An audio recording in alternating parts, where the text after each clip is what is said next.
Ginunit na po ang ika-117 taon ng kamatayan ni Gato Rizal sa Baguio. At may ulat on the spot si Sherry Ann Torres. Okay? Yes, Pia. Ilang minuto bago mag-alas 8 na umaga na simulan yung pagdiriwang o obserbasyon dito ng 117th death anniversary nitong si Gat Jose Rizal.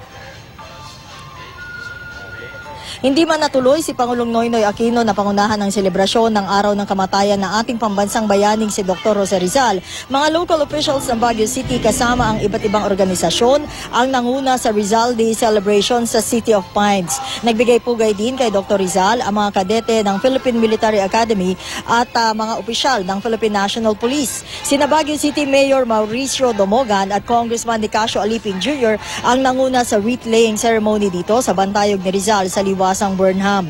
Nag-alay din ng bulaklak sa Bantayog ni Rizal ang Rizal Monument Barangay, Veterans, Masons, Knights of Rizal, kababaihang Rizalista at isang pribadong establishmento. Sa palibot ng Bantayog ni Rizal kung saan idinaos ang pagdiriwang, daan-daang mga turista ng Baguio City ang nakiisa. Ramdam ang pagiging sagrado na okasyong ito rito. Ang mga naririto kasi partikular na ang mga simpleng mamamayan na natiling tahimik lang na nakikinig at nanunood sa mga nagsasalita sa Bantayog. Ang iba, Pia, kumukuha lang ng litrato pero wala kang makikitang palakad-lakad dito. Sinabi naman ni City Tourism Director Benny Alhambra na lumampas na sa 1 milyon ang estimated number of tourists na dumating at umalis dito sa Baguio City nito lamang linggong ito. Sa ngayon daw, may mga bakante na mga hotel pero mas makakabuti pa rin anya na tumawag din muna sa kanilang tanggapan sa 074-442-1007 o mag-text sa 0918-993-1552 para magabayan nila kung saan makakakuha ng matutuluyan. May mga natsyempohan pa rin kami sa Burnham Park na mga turista na sa kanilang sasakyan na lang natulog dahil yung iba wala na makuha transient house at yung iba naman ay nagtitipid. Si Baguio City Police Director Jesus Cambay siniguro naman ng seguridad ng mga magbabakasyon dito sa Baguio City. Ang mga mangangailangan anya ng tulong pwede lumapit sa mga nakakalat na pulis sa Baguio City o tumawag sa telephone number 166. Pia, narito yung ilan sa mga nakausap natin kaninang umaga. Wala na po kaming tirhan, kaya natulog na lang kami dito sa Burnham. Sa sasakyan na lang po dahil sobrang lamig. Hindi namin kaya yung lamig. Dito daw kayo natulog? Opo, overnight. Sasakyan? Opo, siksikan po kasi dyan sa mga Sa hotel? Sa hotel po, kaya dito na lang po kami.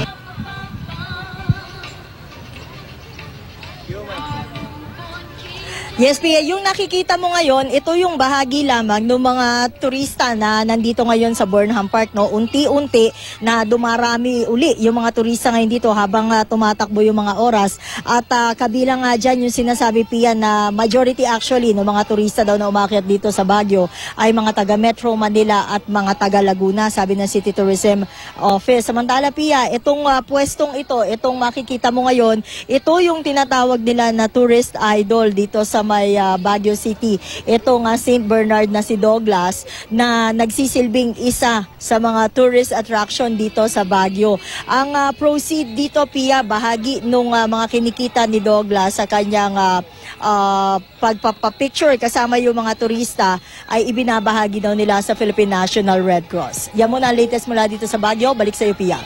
So, She, kamusta nga yung panahon? Gano'ng kalamig?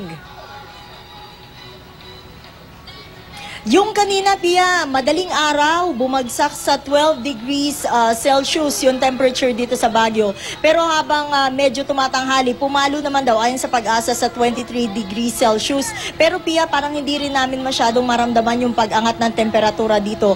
Dahil hanggang ngayon, yung simoy ng hangin, malamig. At kung makikita mo dito, yung pinakita natin sa'yo kanina, dito sa paligid, ang mga tao, kahit mataas na yung araw, mga naka-jacket pa rin. Pia? Nako, perfect yung weather pang bakasyon. Syempre marami namang pwedeng gawin sa Baguio pero yung ilan na sikat na tourist spots ang laging puntahan. So dahil ba sa dami ng turista, okay pa rin namang puntahan, hindi naman kayo mahahassle sa sobrang dami ng tao na mahaba yung pila o siksikan, hindi naman ganon.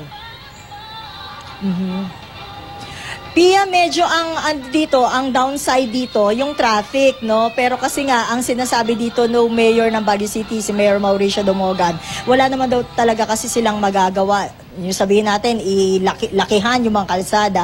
Dahil hindi na raw talaga pwedeng lakihan yung kalsada dito. Traffic lamang yung issue dito, Pia. Pero ang payo nga sa kanila, sa mga turista, na mga opisyal dito, kung talagang gusto mo raw na ma-enjoy ang Baguio at makapag-ikot ka na mas mabilis, kagaya doon sa mansion, sa Wright at iba pa mga lugar dito, no, iwanan mo na raw yung sasakyan mo kung saan ka man tumutuloy at magsimula ka na maglakad para mas makapag-ikot ka ng marami. Dahil sa totoo lang, hindi naman masakit sa balat yung init dito, Pia, dahil nga sa napakalamig pa rin na simoy ng hangin. Pia? O Shep, panghuli na lang, nabanggit mo, karamihan sa mga turista galing ng Metro Manila. Gano'n na ba kahaba ang biyahe mula, o gano'n katagal ang biyahe mula rito sa Maynila papunta dyan sa Baguio? Nagamit nyo ba yung T-Flex? Oo, Pia. Actually, nagamit namin yung T-Flex. Nakabawas kami ng mga 2 hours actually. Pero pagdating mo doon sa boundary, sa may Tuba, Benguet, no, papasok ng Cannon Road, mararamdaman mo na kasi yung medyo pagbigat ng daloy ng trapiko. Pia, Friday afternoon kami dumating dito. Medyo mabigat na yung daloy ng trapiko dito. Tapos, yung mga kasalubong namin sa kabilang lane, yung mga lumalabas naman mula dito sa Baguio City, bumper to bumper na actually. Kaya, slow moving yung traffic doon. Tapos sabi rin sa atin kanina nung nakausap natin ng mga opisyal dito, nagkaroon din ng heavy flow of traffic simula nung Saturday, Sunday at ngayon daw, malamang daw mas mahigpit ang magiging daloy ng trapiko palabas ng Baguio City. Dahil nga ngayong mga araw na to, o mga oras na to, Pia, marami nang bababa sa Metro Manila at sa iba pang lugar mula dito. Pia? Alright, Shep, maraming salamat sa iyo. Si Sherry Ann Torres po, live sa Baguio City.